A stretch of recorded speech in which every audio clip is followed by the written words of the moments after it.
Welcome to the Making of Me podcast. Today's guest is Daniel Adason, an alignment coach who help intuitive and empathetic people move from inner chaos to grounded, livable alignment after walking through the profound personal hardship and transformation. It's really a pleasure having you on the show, Daniel. Thank you for having me. Yeah, thank you. So, Daniel, what challenge shaped you into who you are today?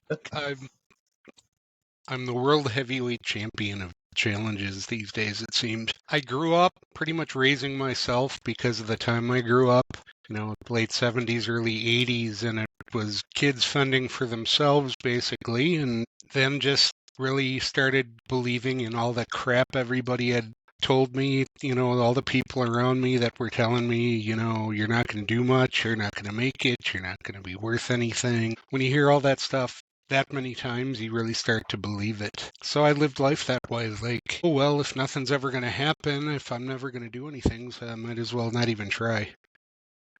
And so I kind of just drifted on autopilot like a lot of people seem to do, just going with the status quo and settling for dead-end jobs, settling for relationships that weren't meant for them, and just settling for a life that isn't theirs. Yeah, amazing.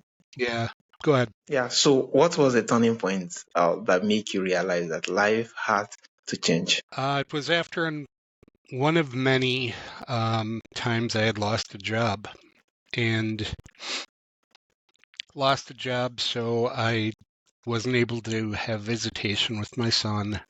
My girlfriend that I was seeing at that time, I didn't know it, but she was lying about jobs that she was supposedly going to, and then taking the rent money that I was giving her to pay, using it and buying booze. So I was about to be evicted because I had no idea rent hadn't been paid in a while. I came home to an empty apartment. She had taken everything and left me with a note. So it was kind of at that point where I was at my lowest. I just was figuring, well, I guess this is it. I got super depressed to the point of tears, and just thinking, well, I guess I'm just going to end it. What's the point of going on? And I was really starting to think about how I was going to do it. And all of a sudden I had felt this unseen hand touch me on the shoulder and said, you need to snap out of it and everything's going to be fine because you're here for a reason. Wow, that was really amazing. Yeah, because at first I was feeling more like, why you were sharing these stories? I didn't just know what to say. But at the moment when you see more like we felt an unseen hand, I was like, whoa, that was it. That was it. So how did that moment reshape the way you understand purpose and meaning? It still took several years for me to really discover my purpose and the meaning of everything. Because that experience happened back in 2012. And I started my awakening fully in 2022, towards the end, in October of 2022. And the reason I started doing that is I was doing paranormal investigating as a hobby. And I wanted to tap into gifts that I knew I had that I shut off to become a better paranormal investigator. And it led me down a road that I had no idea would open up for me. And having spirits say your purpose in life is to become a spiritual guide and coach, speak our truth, and go on these shows and do all this stuff. And I had no idea what even a life coach was. So I just was like going on total faith. Okay, this is being channeled to me through spirit, and who am I to argue with that? So I was just like, okay, I'll do it. And I started my company, Your Purpose Driven Life, and it's been growing from there. Wow, amazing. So after things stabilized, what inner work came first? Healing, grounding, or trust? The first thing you need to do is trust. Second thing is you need to heal your inner self. And that's where part of my work comes in too. I spend several months working on inner healing and shadow work and forgiveness and accepting themselves. And then go into more spiritual guidance after that. Yeah, amazing. So you speak a lot about containment. What does it mean in real life? Yeah, in real life, we all have one thing that's in common with everything that we go through, and it's ourself. And once you realize that and you decide that life just isn't working out right, it's actually because of the way you're thinking. So you need to change the way you look at things, and then the things you look at change. And that's a quote actually from Dr. Wayne Dyer, so I don't want to take credit for that one. Um, and there's also another really good quote that was from a long, long time ago, centuries ago, said by Rumi. When I searched for God, I only found myself, and when I found Oh my God, that was amazing. Yep. And if you're not sure what that really means, is, this body that we inhabit is not who we are. Our jobs, our labels in society, everything, our titles, that's not who we are. Who we are is the light inside, which is our soul. And our soul is eternal, and our soul is a part of the greater collective, source energy, God, whatever you want to call it. Yeah, amazing, amazing. So why do so many intuitive people feel awoken but still exhausted? Why do they feel alone? Yeah, they feel though they're actually more like awoken when it comes to the intuitive, but Okay. they are still exhausted. All right. So when the people, I would say people that are not awake or whatever you'd like to call it, enlightened, just learning more about themselves is really what it is.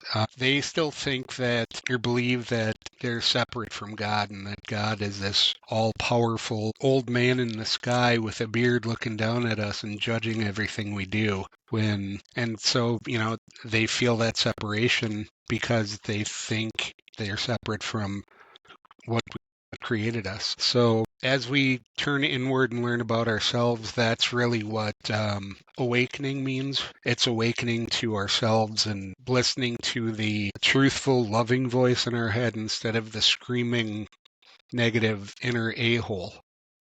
That the one that tells us we're worthless and that we're not going to make it and there is no God and all this other stuff. Well, yeah, there is, because you're God, I'm God, all your listeners are God, and everybody else in the world are in one way or another a part of the whole. Yeah, amazing, amazing. Yeah, thank you. So how can you help people rebuild their inner authority without becoming dependent on guidance? It's all about learning to trust your intuition. And, I'm not somebody that's going to do the work for you. I've walked through it and I've got steps to help you. Clear the negative thoughts, clear the worry, clear the pain and trauma from your past. And, it's, I'm just a guide. What I do is I help people by guiding them back to the things that they already know.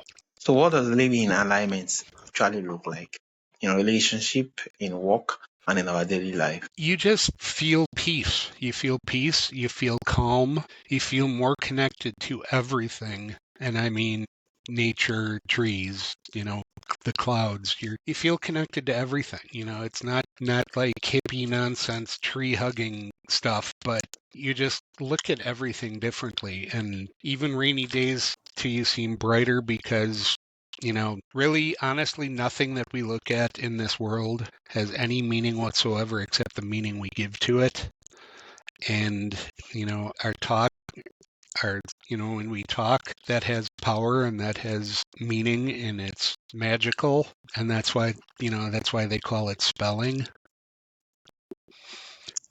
And, to be enlightened, you just feel peace, you feel calm. Will you have bad days? Sure, of course, because after all, we are still human. But the bad days, deep down that it's just a temporary thing and it's not going to last. And you just feel that life is unfolding in ways that you would have never imagined. I know that's what happened with me. Wow.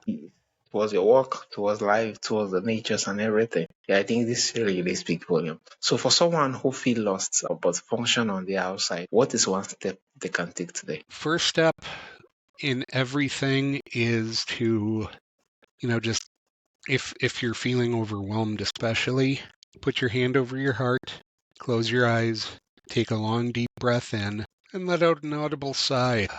And you can do that like 3 times, and that tells your nervous system to switch off the fight or flight that we all get into. And it teaches our nervous system that, yeah, everything's fine, everything's chill. We can stand down right now. So, just breathing and coming back to right now, because right now is the only thing we have going. Yeah, amazing. Right now, the only thing we got going. Yeah, thank you so much, Daniel. So, for my audience who wants to learn more from you, who wants to need your guidance, and who wants to learn more from you, how can they reach out to you, and where is the best platform to do this? They can reach me on my website. It's coachdanielanderson.com. They can get me on, sorry, I got to pull it up. I should have this memorized, but I'm on Voxer.